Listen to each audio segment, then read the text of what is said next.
be able to continue on, I would really appreciate that. I'm delighted to be with you guys in front, to just sit in the back and listen to the conversation. As David said, we get to work together. Don't live in the same place or anything, but you can tell me I'm not his boss. How's he doing with this? This is his first time to coordinate. Is he doing okay with it? It seemed like it to me. So I'm here to try to support and serve him. So let me just give a little bit of an introduction, and then we'll get rolling with things. If you didn't get the outline, I think you'll want to have it. So raise your hand if you didn't pick one up, and David will get you one once we get into the talk tonight. So I work with this ministry you've probably never heard of before, called Frontiers. Have you heard of this before? It's like all around the room. I don't feel like I have to talk a lot about this tonight, because you're probably overdosing, maybe. Since David and I both serve with the same organization. So it's a great organization. As you probably all know, it's just focused on bringing the gospel to the Muslim world. It's not that we think that's more important than any other kind of ministry, like our sister has a passion for it here. It's just a ministry, but it's kind of the part of the overall big picture of the world and what God wants done that we feel called to. So it's important in that sense. We believe it's something that the Lord loves. Muslims, they make up a really big percentage of the population of the globe. So that's kind of what we're committed to doing. So that's what I get to do work-wise. I'm married. This is my wife, Linda, and we've got 3 adult daughters. They're all launched at this point. People ask me, "What do you mean when you say launched?" I tell them, I mean, they're not on my payroll anymore. That's really what it means. We launched them and they haven't come back yet, so that's, in one sense, that's success. I just have to, it's always appropriate for me, and I'm saying this with all sincerity. I'm such a better person because I get to be connected with this woman. She excels me in every dimension of life. Now, that's not too hard for most of us guys to say, sadly, but it's really true in my case, just in every realm. And people say, "Well, why don't you bring her with you?" I'd say it's job security, because I can pretty much assure you, if I brought Linda with me and she got to do something up here, you would all say, "Oh, that was great." And you would tell David, "Next time, just invite Linda back and have Sean stay home." That's the honest truth. She's a gifted teacher, and then gifted in many, many other ways. So I feel super blessed, and it's just definitely my best friend. So anyway, I want to honor the Lord by giving that testimony that he gave me this wonderful gift. So what are we doing?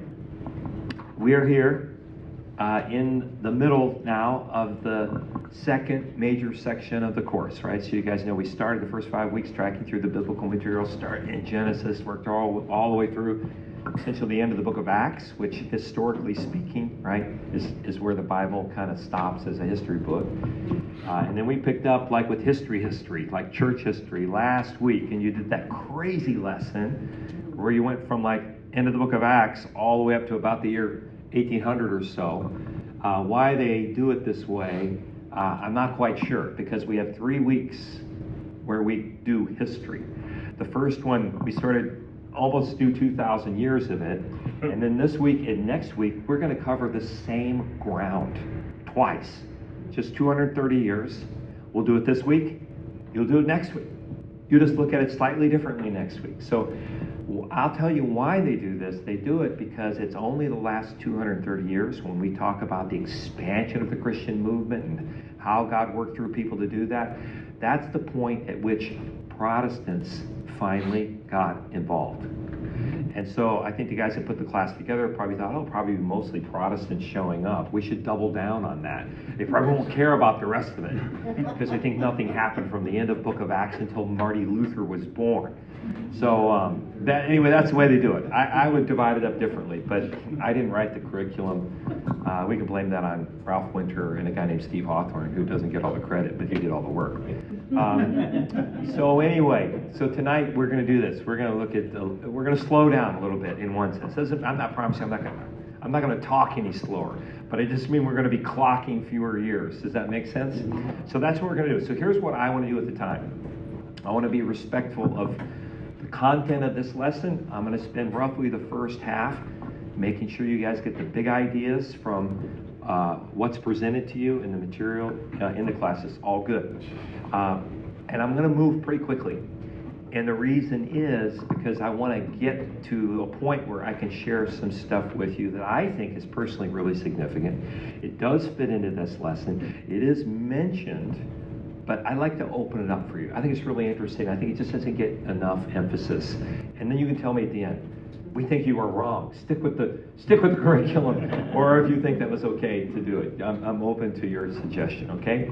So when we look at this whole idea of history, I'll tell you what, history changed for me in one sense when it went from being something people told me I needed to know, the names of these kings and these dates and these battles, stuff that I could care less about, quite frankly, and I really wasn't that interested in it, to where now I look at history as being just the record of what God is doing and has been doing. History is His story. Right? And I think that's interesting. But I recognize that we're all different. And for some of you, you maybe grew up just like I did, where I thought history class was like the most boring class in school. And in fact, I was getting ready to teach one of these classes a few years back. I was getting ready to go out, and my colleague asked me, well, what are you going to be teaching? Which lesson? I said, one of the history lessons. And he said, oh, I'm sorry. So what do you mean? He said, oh, that's the most boring. He said, history class is the worst. And I said, I used to feel exactly the same way until everything changed for me one day. And so he asked me, well, what happened? I had to tell him. So everything changed for me when I was a sophomore in college. I took my first required college level class, history class. One of these really big ones that went for like an hour and a half. It was this giant lecture hall. It was jammed with these little wooden desks. I had this professor who was really old. I mean, that's like way beyond retirement age, but he was still teaching because you can do that once you're tenured. You can do whatever you want to do, you know. And he was super interesting. Really good history teacher. And in fact, I think that one of the reasons he was so good was that he was so old.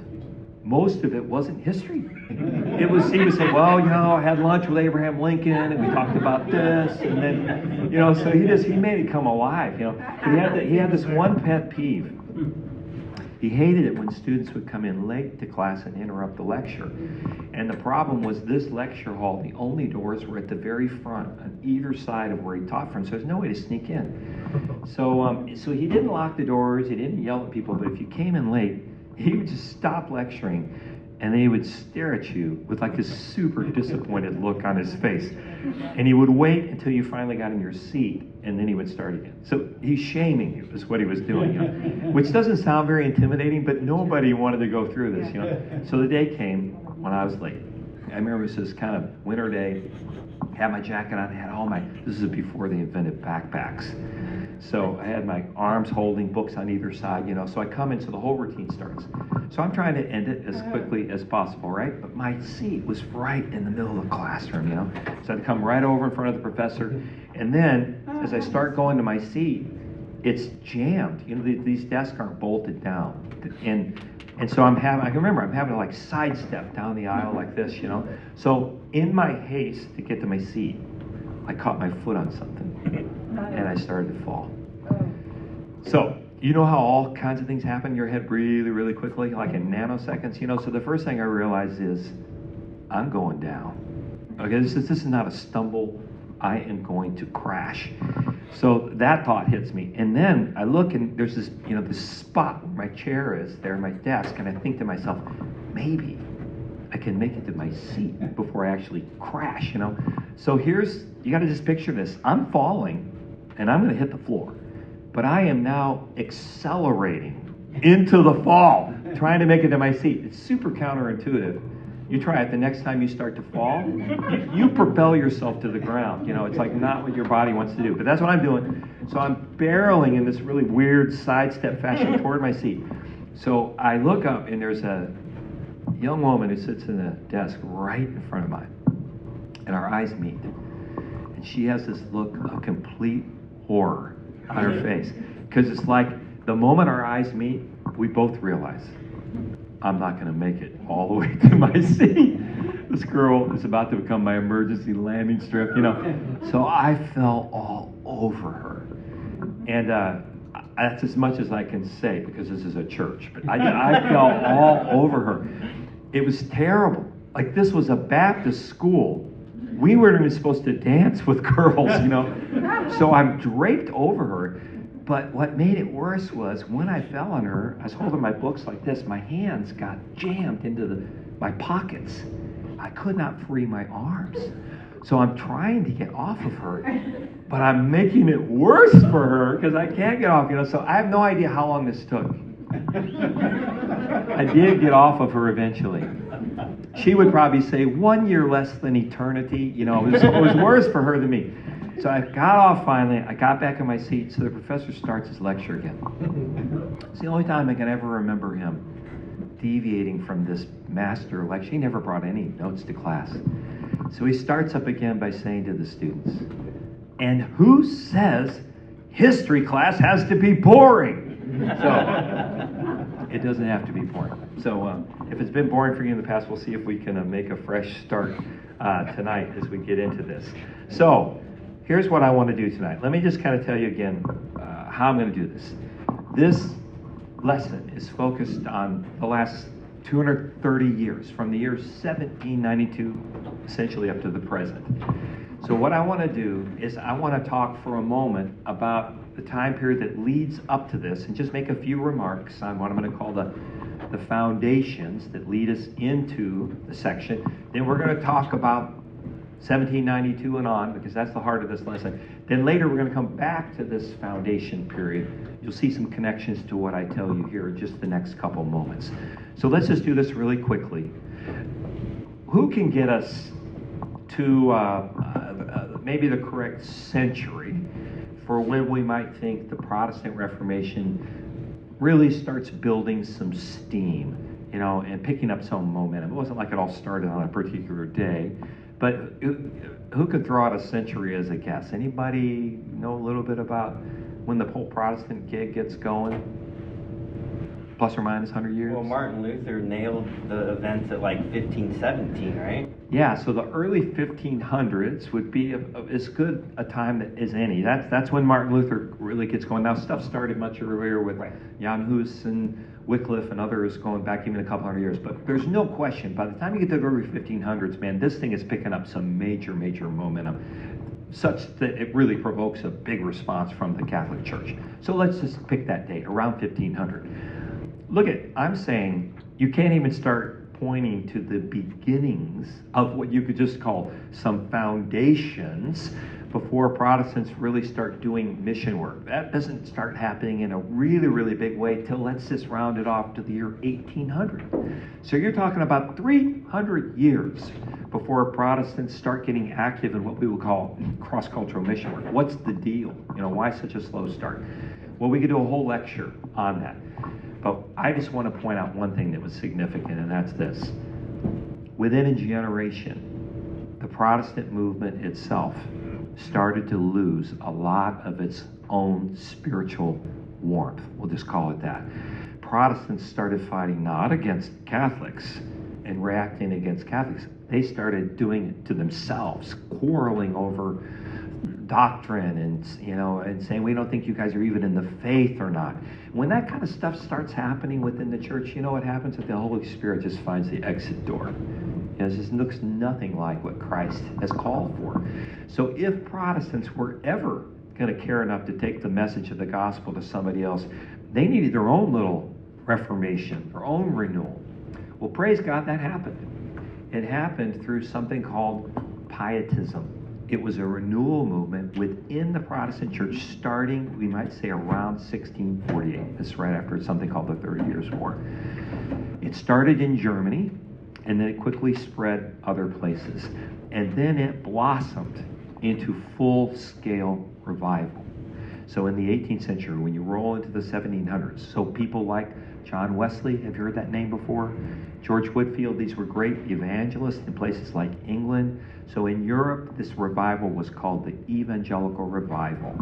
We had our own version in North America. It was called the First Great Awakening. They are exactly the same phenomenon. We just give them different names. God was doing this stuff on both sides of the Atlantic. In fact, some of those players, like Whitefield, were literally going back and forth, doing evangelistic campaigns on both sides of the Atlantic, okay? So what happened was that revival brought to life the church in England. So that by the time you get to the end of that century, the 1700s, and an Englishman by the name of William Carey, we'll talk about him in a moment, starts saying things like, we should take the gospel to continents that don't have it at all. The church was ready, in part at least, to respond to that plea. If you had not had this renewal movement, that call would have fallen on deaf ears. Okay, it would have just been a non-starter. So really, really significant. It's often in America, I don't find many people at all that even heard about it. It's not even in seminaries. Most people wouldn't get it, but that's really, really significant. So I'm just going to park that right there. We'll come back to it. But now going ahead, on your outline and in the book, you have this really complicated diagram, okay? And I know you can't read the stuff on the screen, or you may not be able to read it on your handout, but don't worry, we're not going to get down to the minutia, really. I just want to have it up there. I'm going to make some general remarks about this whole time period, and then we're going to talk about how this whole time period, the last 200 years or so, can be seen as falling into three distinct eras, okay? So I'm going to put my major comments right at the top of the slide up there in blue. You can just kind of focus on those. So we're talking about the last 230 years, essentially here. And you just need to realize, again, what we're talking about is Protestant mission work, okay? It's not like everything else stopped, but that's what we're focusing on here in these two lessons. Now, the first two eras, the eras are represented by these three arcs. You can just kind of see them there, right? So the first two lasted a little over 100 years, and we're still engaged in the emphasis of the third era. That's why it's not a closed arc, okay? And when we say an era, what we really mean is the gospel moving into or let's maybe better to say it this way. It's like a common strategy that was used during the era, that most people who are doing mission work, it's the way they were thinking about it and the goals they had. So it sort of shifts. So if you look in the center of the arcs, you can see in the first era, the emphasis was simply to take the gospel from Europe, where it had been for more than 1,000 years, to other continents. So Asia, Africa, the Americas. And in the first era, the focus was taking it to just the coastlands of those new continents. You can see that in the second era, it shifts, and in the second era, it's a push into the interiors of those same continents. And then look at the third one. The third one is a completely different shift. It's to thinking about not geography, but peoples, ethno-linguistic peoples, cultures. So the big shift was in the first two areas, we were thinking about places where the gospel needed to go. In the third area, we're shifting to thinking about peoples. Can you see how that's different from this first and second to the third era? We can also look at these eras and we can distinguish them from according to where most of the missionaries came from. So in the first era, mostly European. In the second, mostly Americans. In the third, mostly non-Westerners as far as the missionary force. And then if we look at the structures or the organizations, we can also see these distinctions. In the first era, most of the mission organizations were denominationally based. That's how they were centered. In the second era, we had a change to what we call faith missions. Now, is anybody familiar with that term? Why that was used, faith mission? Any guess what that might mean? They were not a church. They had to raise their own family. Yeah, so that's essentially what it means. So instead of denominational, say, let's call them boards or agencies, they were now either non-denominational or interdenominational, meaning we will work with churches from various denominations. But think of it, if the denomination owns it, if it's, let's just say, Baptist and it's ours, right? They're probably going to fund it. If it's in no man's land, it's just sitting out there and they say, well, we'll work with anybody. Nobody feels a real responsibility in a singular sense. So they got a problem raising money. And so instead of the agency trying to raise the money, they found it easier to put that burden onto the missionaries themselves.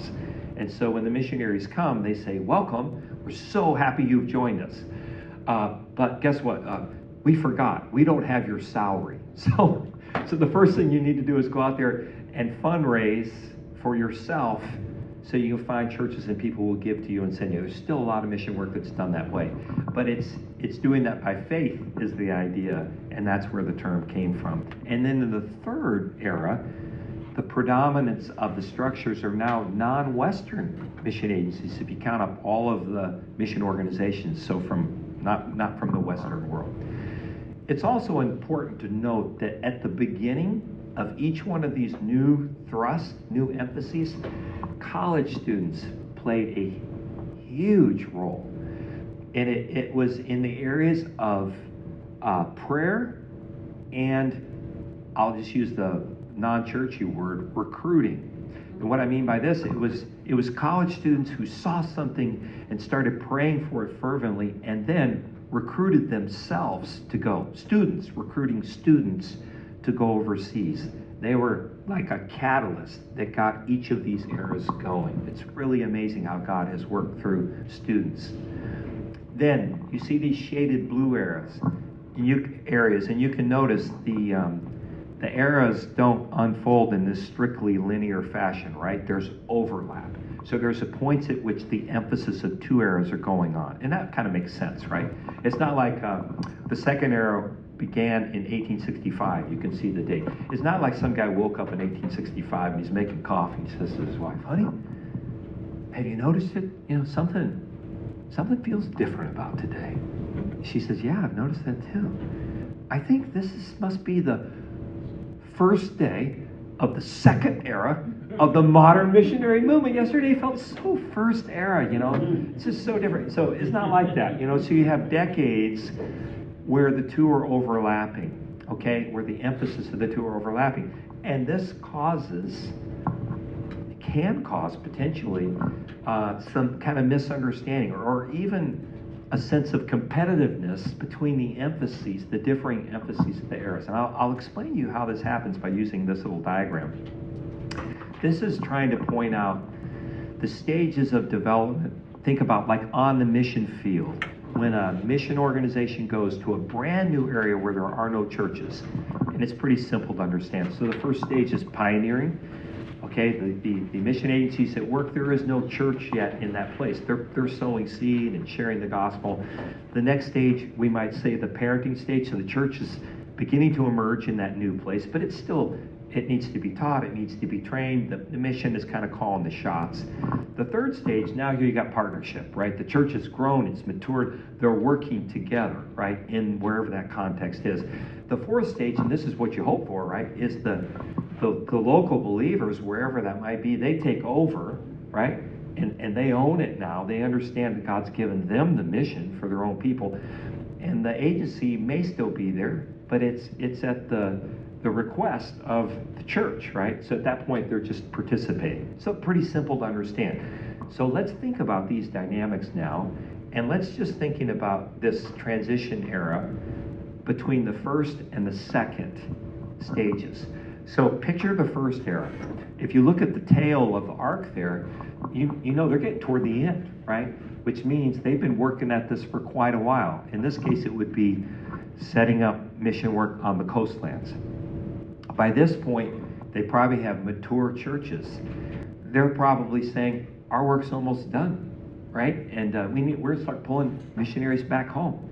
We're going to start handing the keys to the hospitals that we set up, to the local church here, right?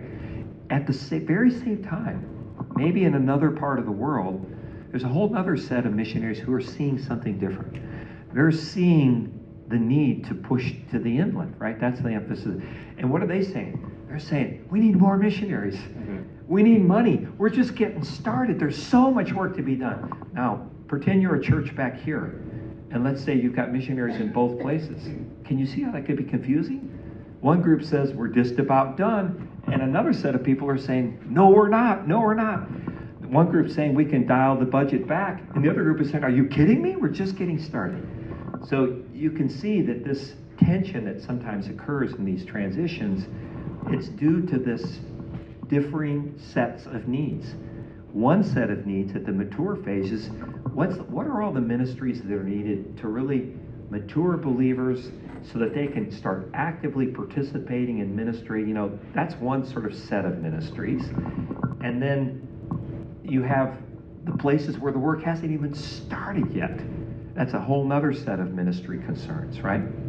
So I want to ask you to take a minute at your tables and just think about, have you ever seen this play out in maybe a more concrete, specific sense where you have this sort of, maybe a sense of almost competition between a differing set of needs? Or maybe it's just kind of something that's kind of confusing. Take them at your tables and just see if someone can come up with, yeah, I can think of a specific example of that, because we can see this thing play out in many different ways. And I'll call us back together in just a moment. Right. Second era is easy. The very first son. There's a lot of text. Do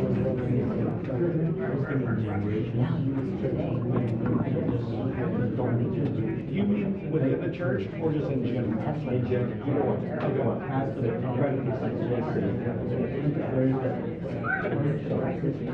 Then you have this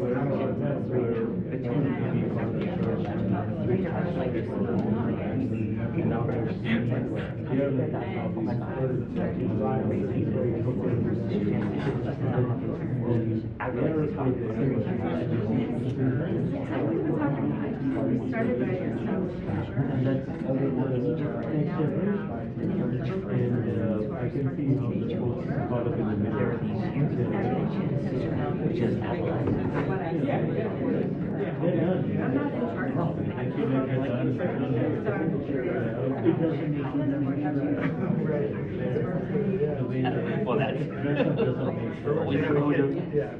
Always a motive.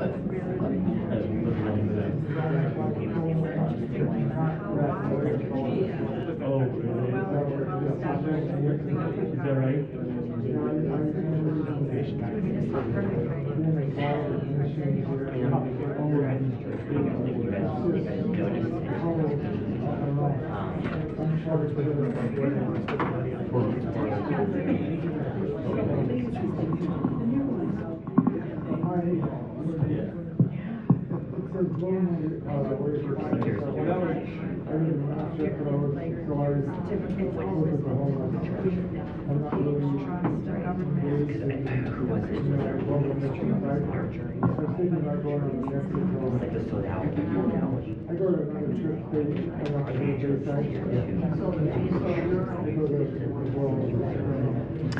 All right, I'm gonna pull us back together for sake of time.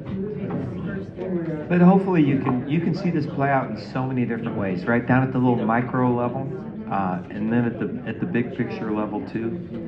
And if we had time, you know, I'd have every table share. But I just want to share my own perspective on this, and that is when you hear these kinds of things said, and there's like, you know, it's almost like a competitive thing, you know. Sometimes it can be. The issue underneath that oftentimes is that we think about this as if it's a zero-sum game, you know. If this gets more, then this gets less, you know. And I just don't buy into that, you know. The answer almost always in these kinds of situations where one thing is being played against another, when they're both good things, it's not either or, it's both and. It's like, how about we just do both really well? How can we do that? Well, it probably takes more resources. That's usually the answer. And this is where people are in this paradigm that, oh no, we have this much resource, it's got to all be divided up. And I say, baloney. When there's not enough resource, it's not God's problem. Last time I checked, he still owns the cattle right on 1,000 hills. The problem is vision. The problem is leadership, almost always. And if you can find people who can see things the way I think God sees them, and they're able to communicate that, people will respond. Pockets will open. I can tell you so many case after case after case where, the giving to, let's take anything, but let's just call it missions. It looks like this, just forever, right? And then fresh vision comes in, and it goes through the roof. It's just people aren't compelled to give to something that they're not inspired by for whatever the reason is. And I'm not talking about just charisma. I'm talking about seeing what God has given us to do with fresh eyes, with clear eyes. That's real vision. Okay, so just next time you're in a meeting or something where this starts happening, just remember this and step back. And it's usually not either or. It's a different solution than we've been considering, and it doesn't take much oftentimes to see a dramatic change. Just a little bit of effort. So hopefully you identify with that. That's just the point that I was trying to make with that one. So what I want to do now is go back and let's take a closer look at each of these eras and talk about them in a little bit more depth. And with each of them, what I'm going to do again is highlight what was the emphasis. Who did God use to get this started? Who were the pioneers? Now, it's always pioneers, plural, but I'm going to focus in on a few of the individuals that the curriculum does. You'll find them in your reading material. And here's what I'm going to do. I'm going to mention who they are, because you can hardly talk about the eras without talking about people that God used to launch them. But I'm going to go over this really lightly, and the reason is next week, that's where the accent mark will be. You'll cover the same time period, but you're going to go more in depth with each of these pioneers, and hopefully more beyond the ones that I'll mention. So I don't want to steal everything from next week's lesson. That's why I'm doing that deliberately. And then we'll touch on the organizations that those pioneers kind of innovated that helped get things launched. Does that make sense? Mm-hmm. So let's look at the first era, and we'll use this little rubric as we go through it. So the first era, remember what the emphasis was? Just getting the gospel to new continents, Asia, Africa, and the Americas. And during the first era, the mission work itself remained mostly on the coastlines, in the big port cities. Just think port cities. That's where it went. Just same place that the commerce had already reached. And who's the pioneer that God uses to get this first era going? It's this Englishman by the name of William Carey. He's oftentimes referred to as the father of the modern missionary movement. He didn't have much formal education at all. He actually was just apprenticed to be a cobbler. But this guy is smart off the charts. And when God blesses you with the kind of IQ that this guy has, you don't need school. You can just learn it yourself. And that's what he did. He was self-taught. He became soundly converted in his teens. He was like a lay pastor for a while, and then he became a pastor of a small Baptist church. And this guy loved to study his Bible, and he loved to read, particularly about exploration that was going on in that day. So he's reading about, these British explorers going into all these new lands and what that was like. And then he's reading his Bible, and Jesus saying, go into those lands and preach the gospel. And he starts going, why aren't we actually doing this? So he starts bringing up this concern and kind of advocating for what he thinks is really clear in the Bible. And he meets with nothing but resistance and pushback from his fellow Baptist ministers. In fact, one of them supposedly at one point got so tired of hearing Carey bring this up at every meeting that he responded and said, sit down, young man. When God wants to reach the heathen, he will do it without your help or mine. So he was kind of like just hitting a brick wall. So what he did was he went back. He studied church history, studied the needs of the world in that day, studied his Bible, and in 1792, so this is one of the reasons why we have this as the beginning date, he wrote a little book with a very long title. And then what he's doing in this little book is he's countering all of these objections, all these reasons why people say you can't, you shouldn't. And he's countering it with evidence from the Bible, evidence from history, evidence from things that he's learned that are happening right at that time. So the title of it is this. And this is not the subtitle. The subtitle's really long. This is the title. And listen to it. An inquiry into the obligation of Christians to use means for the conversion of the heathen. So modern day English. Why Christians ought to actually do something to take the gospel to those who don't have it. This is what he's saying. And he what he does is he just takes, if you like really clear, like well-reasoned writing, like an argument in that sense, you'll love this. You can get the whole thing online and download it. He's just taking every one of these objections and just proving why they're wrong, why they shouldn't stand. Well, he was successful. And so he convinced that little group of Baptist ministers to form an association. They were Baptists, so in 1792 they formed what they called the Baptist Missionary Society. So here's William Carey. He now finds himself the CEO of a mission organization. You know, it's got his fingerprints all over it. William Carey did not want to be the CEO of a mission organization. William Carey wanted to be a missionary to India. The church in his day was not prepared to send him. So he re-engineered the Protestant Missionary Society and sent himself. So can't you picture this? It's like the ink is just drying. You know, they just signed the organizational documents. And so Carey says, okay, well, gee, fellas, we've got a mission agency now. What do you think we need next? You know, and one of them says, I guess we're going to need to recruit some missionaries. And Carey goes, oh, I'll go. And so he created the mission agency and he sent himself. And in 1793, he sailed to India and he never came back. Spent the rest of his life there. Buried 2 wives there, several children. It was really, really hard work.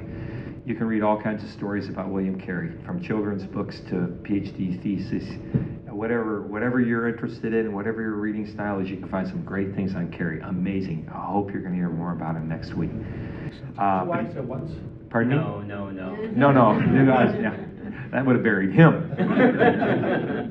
In sequence, one would presume. But he worked near Kolkata, or we say Calcutta, India, and he was brilliant. I mean, he's remembered in India today by, Hindus, seculars, because of so much that he did. He was a scientist. He contributed to university studies. They taught literacy. They printed things, and they translated the scriptures into 3 languages: Bengali, Marathi, Sanskrit. In all, they did 46 different translations, baptized more than 600 people. I mean, it's just an amazing ministry and record. So when we look at William Carey, say he was a man that God used to help get this going, but he created a structure to work through, and it was this idea of the Baptist Missionary Society, he was like a catalyst, as was the Baptist Missionary Society. So what happened was, in not many years after, you have other denominations. Remember, in the first era, it's denominational boards. They all start doing the same thing. So think about this: if the Congregationalists, that was a denomination, if they think this is a good idea, they've been watching what the Baptists are doing. Oh, that seems really interesting. Do you think they're going to send their members down to the Baptist Missionary Society to be sent out? Maybe in heaven, but probably not here on planet Earth, right? So the Congregationalists do theirs, the London Missionary Society. Then the Presbyterians, a few years later, 1 year later, do theirs, the Scottish Missionary Society. Then the Anglicans all a little bit slow, but they come on, in 1799, set up there as the Church Missionary Society. So this thing just picks up steam. And now the first era, this focus on taking the gospel, is being engaged by many different British denominations. So we're off and running.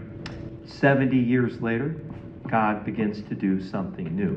He captures the attention and the imagination of some others, and what we see is the birth of the second era. Remember the second era? The focus is to push to the interior of these countries. And one of the pioneers that we can point to for the second era is this guy, J. Hudson Taylor. Now, he's also an Englishman born in Yorkshire in 1832. He grows up in a Christian home. I mean, as a teenager, by the age of 16, he tells us he already knew that God was calling him to go to reach China's millions. At the age of 22, so 1854, he lands in the great port city of Shanghai. Now think about this. When Hudson Taylor first gets to China, what era of missions are we in? Yeah, first era. First era, right? So all the missionaries are right there in the port city of Shanghai, and they're doing missions the way it was done. And the way it was done, mostly in those days, is you would go out into the community, you would share the gospel. If people responded, you'd bring them back to where all the missionaries lived. They called it the missionary compound, a little bit of British civilization or wherever the missionaries are from. Then they would teach that person to read, educate them, disciple them, do all that stuff. But oftentimes they wouldn't leave the compound. The vision wasn't to send them back or to see this thing jump, in this case to the Chinese. It was to kind of make good British Christians out of the Chinese. This kind of was the idea. Don't lower yourself, raise them up. You know, we're more educated than they are, so bring them up. So it's not like these people were bad people. It's just the way they thought at that time. So this is what Hudson Taylor steps into.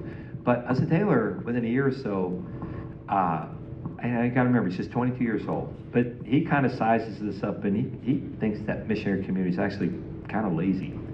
And he doesn't really want to be associated with it. So he moves out. He takes an apartment in another part of town. Within a year, he starts making some trips into the interior, back into the rural areas. Well, what he finds out is once you get out of the port city, the Chinese are not used to seeing Westerners like him. So he says, he gets out into these rural areas, like the first, European that people say. He said the Chinese are more interested in the buttons on my British jacket, which they have never seen, than they are the gospel message.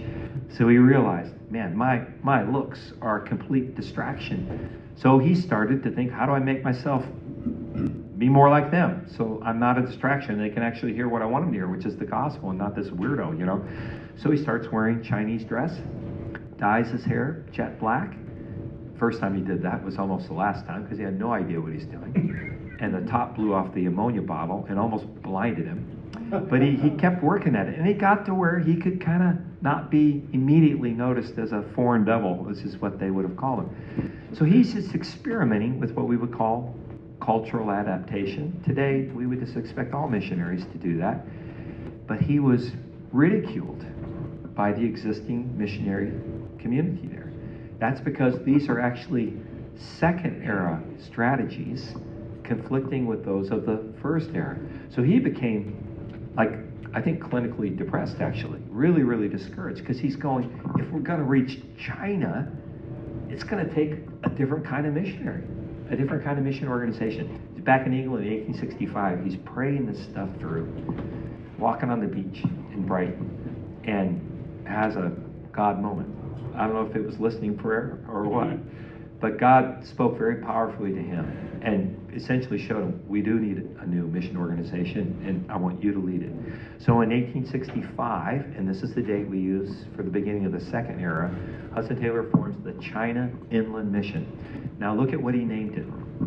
It's not the China Coastlands Mission. You can tell almost the era of the mission organizations by the names they chose. China Inland Mission. And you know what he did?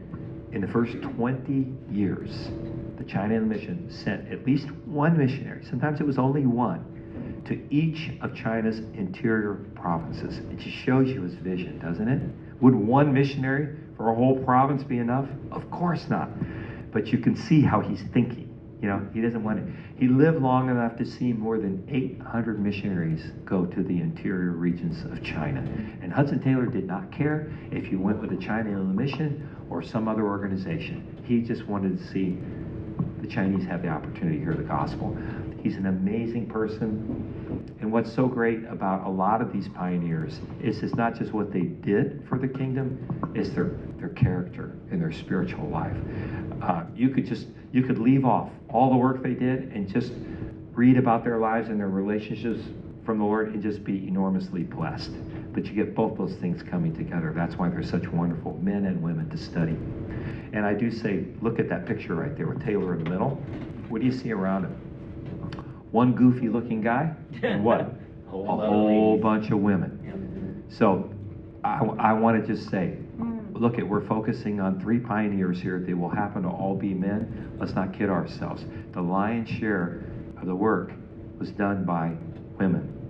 Okay, and hopefully we are meant to emphasize that in next week's lesson. I hope that comes through, but just in case it doesn't, here's a pictorial representation if you want to see how it really looks in terms of boots on the ground. Probably 2/3 of the missionary force over the years has been made up of women.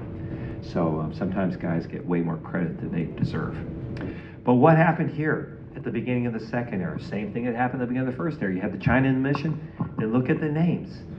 See what they're telling you. Regions beyond. See that? We're not staying on the coast. Sudan Interior Mission, Africa Inland Mission. These are all second era mission organizations. Another 70 years goes by, and God begins something new. Remember I said with the third era, now we're not thinking about places so much as peoples that need the gospel. There's way more peoples than there are countries and places the way we think about the globe typically. One of the pioneers that the text will mention is Cameron Townsend. There's another one, a contemporary of his named Donald McGavran, that will also be highlighted, but I just want to touch on Townsend's contribution here. Townsend was one of those guys that was part of one of those early college student movements that I was talking about, how important students were. He was part of something called the Student Volunteer Movement. He actually drops out of college as a junior because he wants to go serve in missions, goes down to Central America, goes to Guatemala, and he's doing ministry out in the midst of about 200,000 Kachikal Indians. So they're like the indigenous tribes there. Spanish speaking, because that was like the trade language. So this is what he did early on in ministry. He had these Spanish Bibles. He's basically like going door to door, or maybe more like hut to hut, shack to shack. And it kind of makes sense. You go, wow, well, really selling Bibles? He's like the Fuller Brush man, you know, used to have these door to door stuff. But it kind of makes sense because if you went up to a family, they'd say, I've got something you may be interested in. Well, what is it? So your sales pitch is you share the gospel. Well, this is God's word to us, you know, and so it kind of makes sense. But he's having a really hard time finding anybody interested in his Spanish Bibles and wondering what's going on. He said, I know all these people can speak Spanish. Finally, one day, one of the Kachikal Indians came up to him and said, I got a question for you. He said, if your God is so smart, why doesn't he know our language? And Cameron Townsend said that was the beginning of him giving the rest of his life to language learning and Bible translation. Cameron Townsend spent the next 10 years translating the New Testament into their language, the Kachikal language. And in 1934, which we have as the beginning year of the third era, he forms what eventually became Wycliffe Bible Translators. How many of you guys have heard of Wycliffe Bible Translators? See, almost everybody in the room, right? And now they have thousands of members. They've done hundreds and hundreds of Bible translations.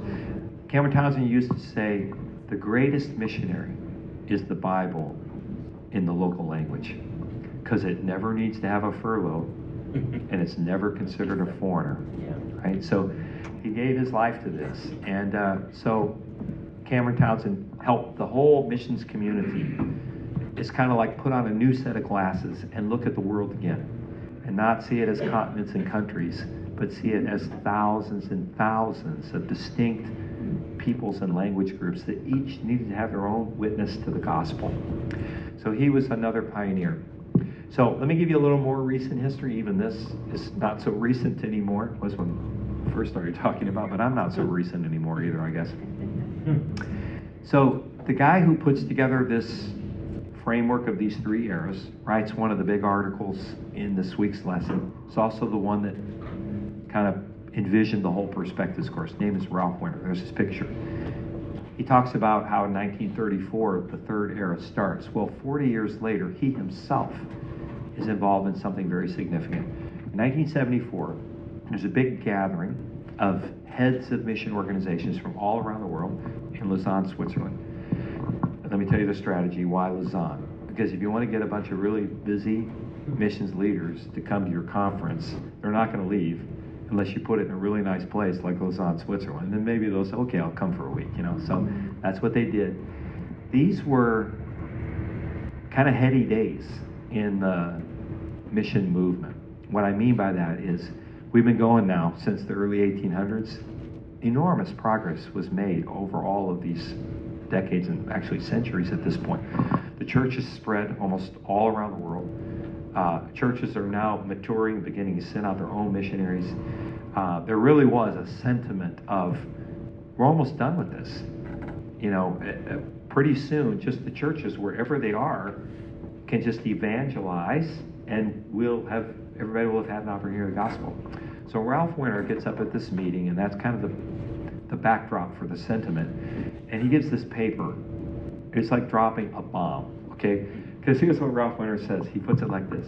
He says, let's just do a thought experiment. If we were 100% successful in all of our evangelistic efforts, meaning everybody that could understand us, and we could share the gospel with in a way they can understand it, would say yes. Every single one of them would say yes. Ralph Winter said there would still be half the world that would not be Christian. And everybody went, what? And what he was pointing out was there's different kinds of evangelism. And he actually, in this paper that he delivered, he's an engineer type guy. He's not living any longer. He passed away in 2009, but he was brilliant. Anything he did, he was really, really brilliant. But he had like a mind of an engineer, and probably had a degree in engineering, among a bunch of other stuff as far as I know. But here's what he did. He said, think about evangelism like this. And this scale is representing the barriers between the person sharing the gospel and the person hearing the gospel. E0 through E3. E0 is essentially no barrier. So think about a Christian family, and they have a baby. Well, that young child will need to be evangelized, right? But they're already in a Christian home. They know the language. They know the parents. There's trust in their relationships. They share the same culture. Okay, E0. E1 is the evangelism that we often think about, sharing our faith with other people in our own culture. So I know your language. We both have the same cultural background. There's no great barriers. I understand you. You understand me. The only real barrier is what we call the stained glass barrier. What we mean by that is the culture out there is not familiar with church stuff, and this culture in here, we're a little bit weird, right? So there is a bit of a barrier, but E1. So E2 and E3 are cross-cultural evangelism. And it's just a matter of degree. E2 is a different culture, a different language, but not extremely different. E3 is extremely different. E3 means it's a culture where you start sharing something like that that's not normal, it may get you killed. Okay, so that's what the difference. So E2 and 3 are both cross-cultural. Both have a language barrier. So here's what Ralph Winter is saying, and just think this through. It's quite logical. E0 and E1 can only happen when there are believers inside a particular culture, right? We're sharing our faith with people like us, right? So what he's saying is if there is no church in a culture, in a particular language, you can't have E0 and E1. You can evangelize all you want. None of those people are going to be reached, right? So he talked about what we call the master pattern of evangelism. It's a ripoff of a book that Robert Coleman wrote called The Master Plan of Evangelism. This is the master pattern of expansion of Christianity. So he says it has to happen like this. It has to logically, there's no other way than this. First of all, you need to have somebody, let's just think the mission organizations, go to a new place where the gospel isn't and do this really hard work of E2 and E3, of learning the culture, learning the language, becoming trusted to the point that you can actually communicate the gospel. It has to start there. But once enough people have responded, and then they've been discipled, and they've been taught that it's important to also share our faith, as soon as that is possible, you want to let those guys take over. Because they're not outsiders, they're insiders. It's their culture. And they will be way better at spreading the gospel than you as an outsider could ever be, even if you spend your whole lifetime trying to learn it. Because they know it, it's their culture. So they will do then the E1 evangelism. But E1 can't happen unless at some point in the past someone's done E2, E3. So this is what he's trying to point out. So what he did was he said all of these groups that today, and he could back this up with research, that have no church amount to about half the world's population. He called them hidden peoples back in that day. Now we call them unreached peoples. And I heard you guys talking about this whole concept. Does it just mean lost people? No. It's a very technical definition we're using of what unreached means versus reached. So what happened? After Ralph Winter and others started talking this stuff up, people caught a hold of these ideas. So for the rest of the 70s and 80s, you had an explosion of new mission organizations, all beginning to focus on so-called unreached or hidden peoples. Look at the names of these. Do these names sound like we're just about done and we're wrapping up? Pioneers. We're still pioneering. Frontiers. There's a whole frontier out there. Caleb Project. Like Caleb, it goes, there's a new land. We got to go into it by faith, right? So that's what started happening. And then, since this time, we've seen explosive growth in some parts of the world. I mean, growth of the church. We've seen the church now shifting to what we call the global south. So what we mean by that is now there's way more Christians that live south of the equator than live north of the equator. Those of us north of the equator, we're now in the minority as far as that goes. And today, we used to be able to say that missions was from the west to the rest. It's never been true, but people used to say that. But now it's from everywhere to everywhere, right? Because of things like economic imbalance and war and famine and the fact that people can travel now. You got unreached people groups here in Sacramento, go down to LA, massive amounts of them, right? And all over the world. So it's a different conception of what mission looks like today. Now, that's all I'm going to say about that, because week 9, you're going to really focus on this whole set of stuff. And actually, Dave's going to be teaching that particular lesson, so you can look forward to that. So here's where I want to go back to this chart for a moment. And I want to remind us, these transition periods that I was speaking about earlier, they can be times of kind of confusion or maybe a sense of competitiveness. But in reality, what's happening in these transitions is God is stirring something up. He's beginning something new. And it's just not clear to everybody in the early stages, but we can see these clearly. The Holy Spirit was bringing about these shifts for the sake of the kingdom and the gospel, people who need the gospel. So you had these eras, or transition periods between the first and the second, and the second and the third. So here's what I want to suggest. These were supremely important within the modern missionary movement. But guess what? There's another one of these transition periods that precedes and leads into this whole 200-year period we call the modern missionary movement. And lest we be confused, the modern missionary movement did not really begin in a big way around the year 1800, okay, the 19th century. It really gets some pretty solid movement in the 18th century. And if you look at the 18th century, before William Carey's day, what do you find? Well, you find, I forgot my quote here.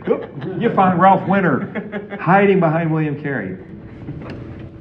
My point here is that this is not totally overlooked in the curriculum of the course. Here's what Ralph Winter says. He says, lest we think Carey invented Protestant missions, it should be noted that flickerings of missions interest had preceded his work. For example, the Quakers in the 1600s and the Moravians in the early 1700s. So Ralph Winter acknowledges that. Now he uses the word flickerings. I'm not sure that's the right adjective, but I'll let you be the judge of that a little bit later. So when we look at the 18th century, what do we see? Here's what we see. Another pioneer, another new organization that is formed, and another movement that's critical and what lays the foundation for everything else we're talking about in this particular week. So who was the pioneer? Well, you're going to have to wait until after the break to find out. So we will dive into that in the second half and have some fun with that. All right, thanks for hanging on. Again, I apologize. I'm listening to myself and thinking, who is this guy giving this talk tonight? I don't normally sound quite like this, but... We don't know the difference. Okay, yeah, that's good. You wouldn't like the other guy anyway. All right, thanks for coming back. Usually at the break, most people just don't come back. You're really affirming me. I appreciate that. Probably just came back for David. But, all right, well, let me introduce you to this pioneer that I want to speak about. His name is a bit of a mouthful. Here it is. Okay. Nicholas Ludwig von Zinzendorf. We'll just call him Zinzendorf, okay? Wow. So I'll tell you a little bit about him, but then mostly about the movement that God Sounds German. used him to bring about. The guy you can see is born in the year 1700, and he is born into the highest level of the aristocracy of the Kingdom of Saxony. This is in Germany. So other than like the king and royal family, his family was right below that in terms of their social stature. But he was a very, very sincere Christian, really, really devout. And the Lord used him in a really significant way. So I'm going to tell you a little bit about his early years. So if you're this rich and you have your portrait done, it means you get to wear a cute little red skirt, a pair of cowboy boots. Isn't that sweet? So How calm the dog is. here's what I want you to know about little Zin. His parents and his grandparents were like movers and shakers in that early renewal movement, the early days of that renewal movement that I called German Pietism. Remember how significant that was, really kind of preparing the way for eventually William Carey and all that happened later. It renewed the church. So this kid is really precocious. He's smart off the charts. You know, and don't feel bad about this. This is kind of, history forgets the bozos like me. And they'll remember, you know, the ones that were exceptional. He fits this category for sure. So even as a young child, his parents, like when they would have Sunday dinner and invite somebody for dinner, it would be like the leaders of this movement. And they would be strategizing because his parents were like helping to fund this stuff. They were kind of patrons for it. They were very serious about it.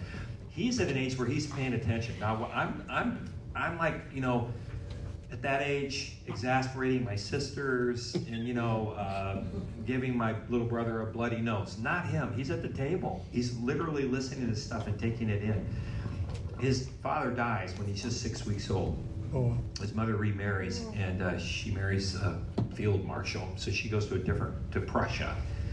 So he's left in the care of his maternal grandmother. So he goes to Grammy's house to stay with Grandma at the age 4. Well, Grammy's house was a castle. Okay, so this is where he grows up until the age of 10. And he tells us that he knows he was either 8 years old or 9 years old, but he tells us the very room in the castle that he was in when he had his first thoughts that maybe someday God would want him to be a missionary. This is really crazy that he would even have that thought, because like you've seen, Protestants, Yeah. they're like not doing missionary stuff really. His conception of it is coming from some of the ones who were the very first Protestant missionaries. And I'll explain how he was exposed to them. So 8 or 9 years old, he's already thinking this sort of stuff. But he's got a problem. In that day and age, if you were an aristocrat like he was, it was fine to be a sincere Christian.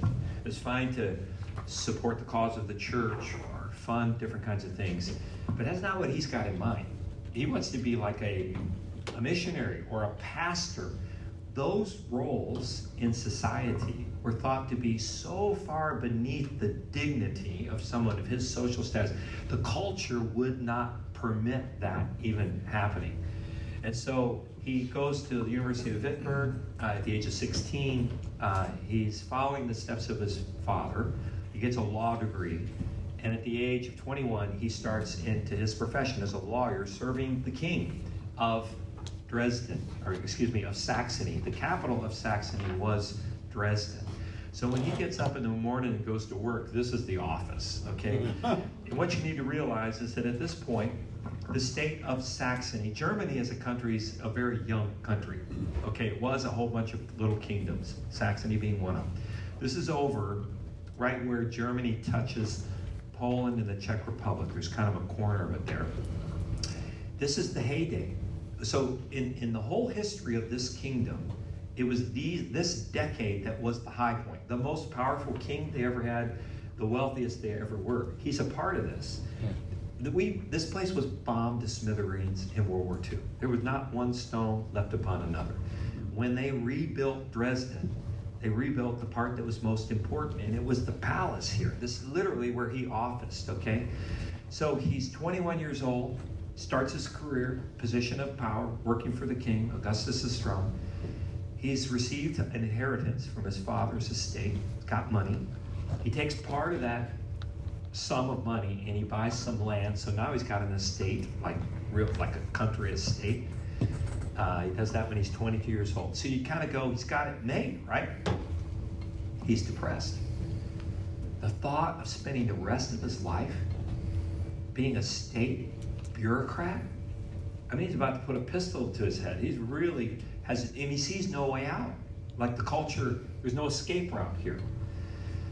So what happens is the same year that he buys this land, it was part of his grandmother's estate, not super far from where he grew up in that castle.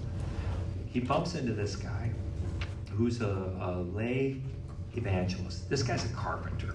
Okay, he's not high society, but he's a believer. And Zinzendorf's really serious. And this guy is named Christian David. And Christian David tells him about the plight of some persecuted Christians who are right across the border. So they're in what today is the Czech Republic, a part of it called Moravia. And that is Roman Catholic land. So Catholics and Protestants had been just killing each other by the tens, if not hundreds of thousands. The 30 Years' War just decimated Europe.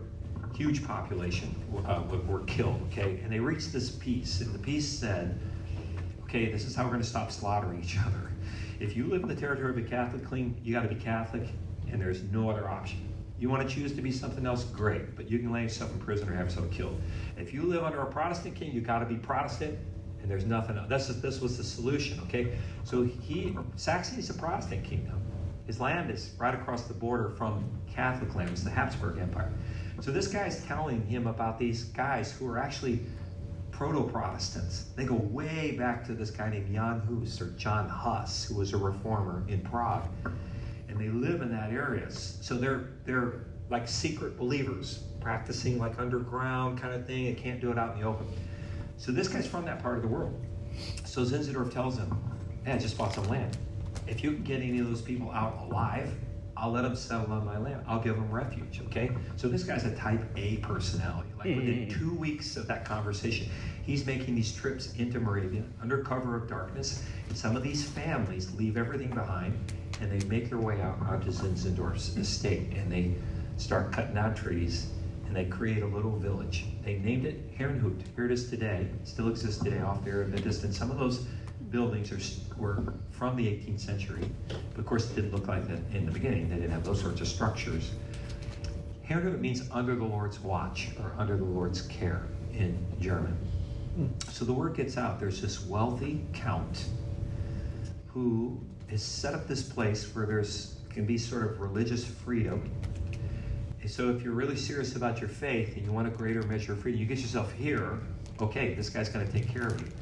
So really soon, it's no longer these people from Moravia, it's a whole bunch of others. It's people from Lutheran backgrounds, from Reformed, Separatists, Anabaptists, even some Roman Catholics. You got this mix of people in this little village. All people who feel strongly about their beliefs, or they wouldn't have gone to the trouble to come here, but all very different beliefs. So what's that a recipe for? Chaos. Church split. Chaos, right? So it's hilarious to read what was going on. Like, not hilarious, sad, right? But literally, like one guy's going, "You're the beast. Might as well put a 666 on your forehead." Another guy moves out of the village like a Jonah, gets up on a hill because he's thinking God's going to rain down fire and brimstone on those infidels. So it's going crazy. So Zinzendorf is still working in Dresden, the capital, but he's got a manager here. And that guy writes him and says, "You better get your tail over here, man. This thing's about to blow up, So he takes a temporary leave of absence, 1727. So the village was founded in 1722, 5 years into it, 1727. Moves on to his estate, and this is in the spring, April. So over the spring and summer months, he starts kind of working in the community. So he's going around household by household, listening to people's concerns, taking them into the Word to see what the Word says, praying with people, gathering people together for prayer meetings, setting forth some guidelines for the community and how we're going to do this stuff. He was a natural leader. And things start to change over those spring and summer months. The whole atmosphere begins to change. And it all comes to a head in August of that same year. August 1727, the people go together. I actually show this picture because eventually built his own manor house there. He never went back to the royal court. He stayed. And the reason was he realized that this was his out. In other words, if you were a wealthy person, an aristocrat in that day and age, and you had land, right? You were the lord of the land. You were the landlord. And what did you do? This is before the Industrial Revolution, right? You had villages. You got people to live there and grow crops. This is still done in many parts of the world today, right? They had a livelihood. They fed themselves. You got a big share of it, right? So that's what wealthy people did. But he realized he could do that, and it could make sense as what he was doing as an aristocrat, but he could do it differently. He could do that same thing, but as if he was a pastor to these people. So this is what he decided to do. As he started doing it, he realized, this is what I've been looking for. So he didn't go back. Eventually built a manor house. And it's just recently been restored. It's a really cool little museum there. Of course, it wasn't there in the first few years. So in August the 13th, 1727, it's a Wednesday, the congregation goes to the nearby parish church, Little Lutheran Church, not this same building. Most buildings in Europe have burnt down multiple times. They were, made of wood or whatever, but it's the same spot. They go to worship. It's a Wednesday night. They're going to have a communion service. They're going to do some baptisms. They got the order of service planned. But this was one of these really interesting services. I'm not sure how often this happens. Like God's people get together to worship, okay? But God decided to attend. I'm not sure that always happens, but it did here. So they start the service, and almost immediately, spontaneous weeping breaks out. People start getting down, prostrate, like on the floor.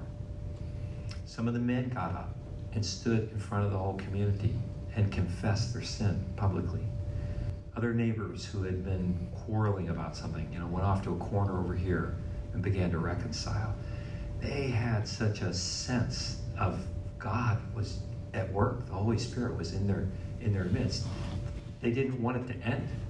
They didn't know, so how do we know when God is done here? Let's not stop before. So the service went on for more than 5 hours.